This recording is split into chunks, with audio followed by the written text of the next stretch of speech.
Jesus Christ was born on Christmas Day, and man will live forevermore because of Christmas Day.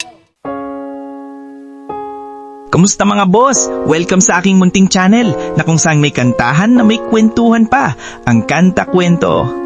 Muli na namang nagbabalik tayo sa isa na namang kwentong Mission Souls, mga kakwento.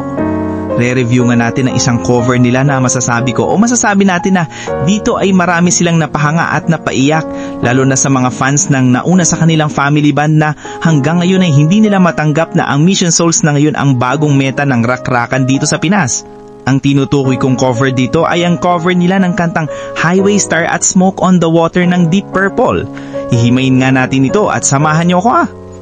Pero bago tayo tuluyan mag-start, kung bago ka dito sa ating channel, hihingin ko po muna ang iyong like at subscribe bilang suporta sa ating channel at pati na rin sa ating FB page. Tapos, paki-comment mo din kakwento kung taga saan ka para malaman ko kung hanggang saan umabot ang kwento natin ito. Maraming salamat! Sa isang taon na pagkukwento ko o content dito sa Mission Souls, talaga namang halos lahat ng anggulo ay natalakay na natin. Pero mula nung nag-uumpisa pa lang sila hanggang ngayon na halos nasa rurok na ng katanyagan, masasabi ko na kahit medyo nakikilala na sila noong mga panoong 2024, mas lalong lumawak at ginulat nila ang lahat sa paglabas nila ng cover ng Highway Star at Smoke on the Water. Sino ba naman kasi ang mag-aakala na sa napakababatang edad ng 4 na batang alipyo, kuhang-kuha nila ang tunog o vibe nito. Masasabi ko na kahit baby girl pa talaga ang boses dito ni Stacy A, swak na swak sa tenga ko ang charming ng kanyang boses. Alam mo yon, yung tipong binalanse niya ang rock song na ito na kahit sobrang bigat ay nagblend ang boses niyang napakaswabe at cute. We all came out to Montreal on the lake beneath the shoreline. But Frank Zappa and the Mothers were at the best place around. Smoke on the water, fire in the sky. Smoke on the water.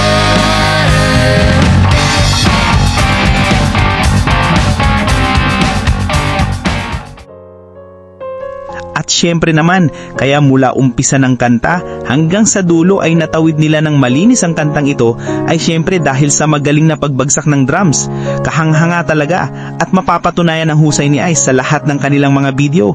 Sa edad na 11 years old, ganito na siya.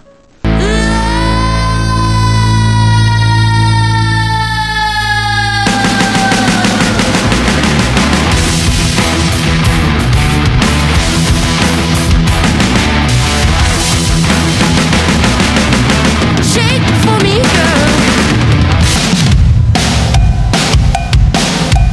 We're not gonna take it. No, we ain't gonna take it. We're not gonna take it anymore.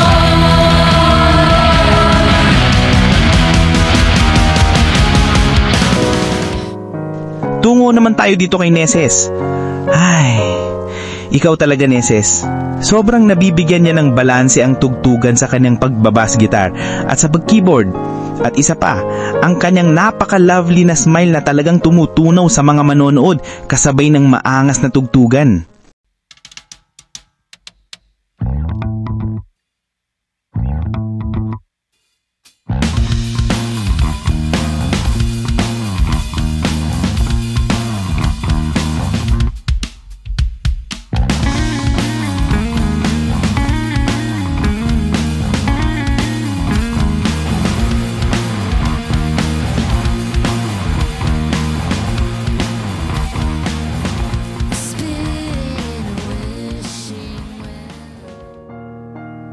At syempre, ang all-time favorite ng lahat pagdating sa paggigitara ay itong si Naisha.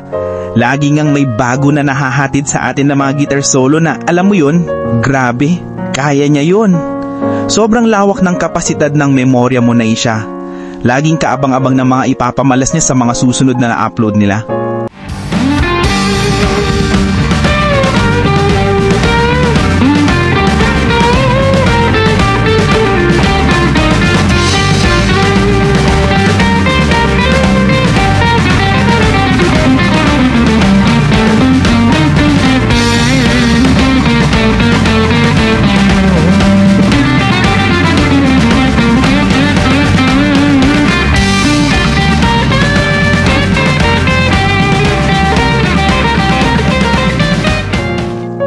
sa kabila ng napakahusay na mga batang ito, ay may mga fans nang nauna sa kanilang family band na hindi matanggap ngayon ang kanilang husay.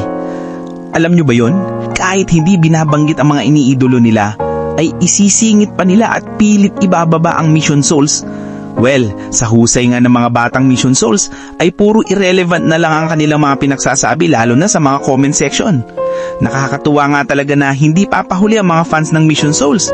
Nag-effort nga ang mga ito na gawan pa ng sariling kanta using AI ang ilang mga tao na sobrang irrelevant mag-criticize o bash sa Mission Souls. Hindi ko nababanggitin ang mga pangalan nila. Pakinggan na lang natin ng konti.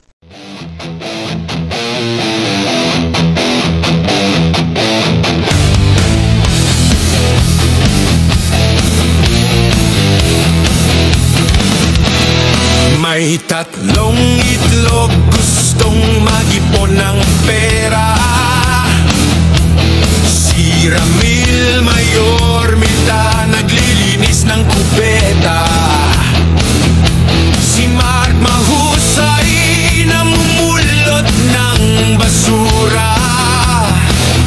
Pero si Kulas Bahinting ay naglalakwat sa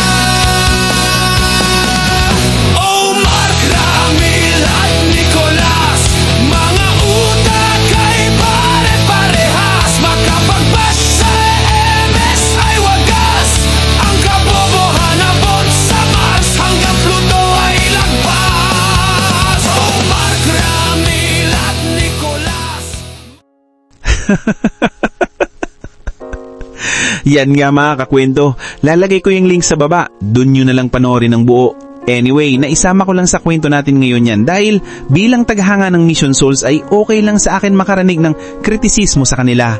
Pero yung mga below the belt at hindi na inappropriate na words na hindi na relevant sa Mission Souls ay ayokong palagpasin ito. Hindi man lang nila naisip na mga menor de edad pa ang mga ito. Sana hanggat maaga pa ay magbago na kayo. Ayokong isipin na pakawala kayo ng bandang hinahanga nyo. Pero isipin nyo na sila ang masisira kapag patuloy pa rin ang pagpapakita nyo ng mga ganyang komento. Ngayon, mabalik tayo sa mga batang Mission Souls. Kayo ba? Ano masasabi nyo sa mga batang ito?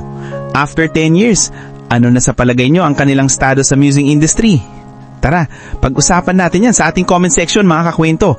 At muli, kung bago ka dito sa ating channel, hihingin ko po muna ang inyong like at subscribe bilang suporta sa ating channel at pati na rin sa ating FB page.